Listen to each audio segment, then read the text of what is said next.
This is Silent Truth Stories, and today we uncover a mystery even Sherlock Holmes couldn't solve. It was a cold November evening when the fog crept into Baker Street like a thief. Holmes sat motionless by the fire as I entered. Without looking up, he said, "A letter, Watson. No address, no seal, delivered by hand." I picked it up. The words chilled me. He walks again. Whitechapel is no longer silent. Fear gripped my heart as I recalled the legends surrounding the streets of Whitechapel, where darkness thrived and justice was but a whisper. With Holmes at my side, we would uncover the truth no matter the cost. Holmes examined every clue with precision, piecing together a puzzle that threatened to unravel at any moment. I knew we were on the brink of something far more sinister than mere whispers in the night. As we stepped into the darkness of Whitechapel, the weight of countless secrets pressed upon us. The air was thick with danger, and I could feel that we were no longer just hunting a ghost. We were racing against time itself. The warehouse loomed ahead, a relic of despair and darkness, promising answers yet threatening our lives. With every heartbeat, I felt the icy grip of fear, knowing we were closing in on a truth that would change. Shadowy London study, Sherlock Holmes expertly examines an old envelope, tracing the faint wax and damp soot with his fingers. Delivered no more than 15 minutes ago, he murmurs, a spark of recognition igniting in his mind. This handwriting, I've seen it before. On a case I deliberately left unsolved. Standing with purpose, he declares to Dr. Watson, "It appears the past is no longer content to stay buried." As rain begins to fall against the grand window, Holmes paces lost in thought, the city's silhouette a haunting reminder of a mystery long forgotten. Watson watches him closely, worry etched on his face, understanding that the shadows of their past are beginning to resurface, threatening everything they hold dear. Holmes steps closer to the massive map covering the wall, his finger tracing connections between the scattered clues and locations that intertwine with their past. Watson's face reveals his internal battle, a blend of fear and resolve, as he realizes they are about to confront a danger they thought was left behind. We arrived in Whitechapel just before midnight.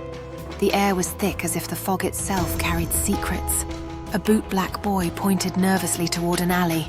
"Sir," the footsteps. They came again. Just an hour ago. No one saw who made them. Holmes gripped his cane. "No ghost ever left footprints, lad." Holmes seemed to ponder the air, a flicker of contemplation dancing in his eyes.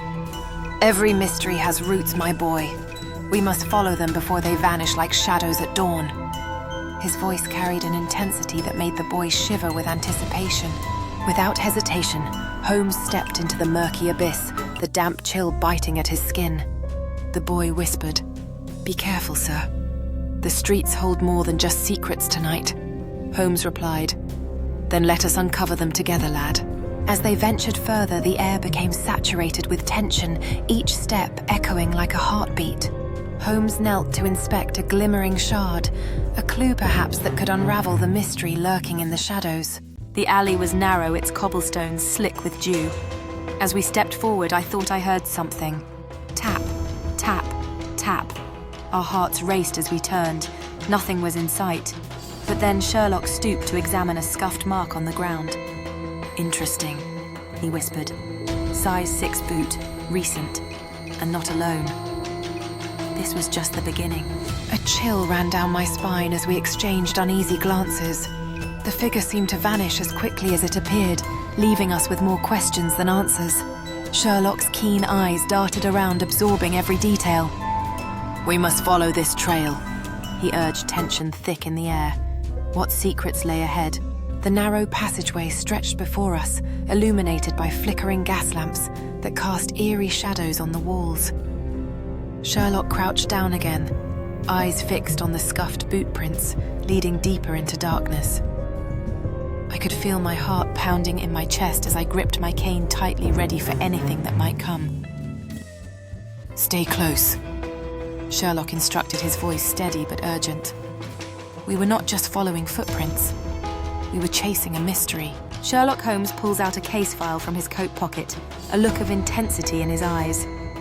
"Watson, do you recall the Milner incident? A man accused of strangling his wife only to vanish before trial." I nod slowly. "He was presumed dead," I reply.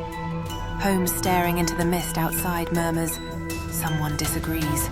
With each word, the tension thickens in the air as we wonder who that elusive figure could be.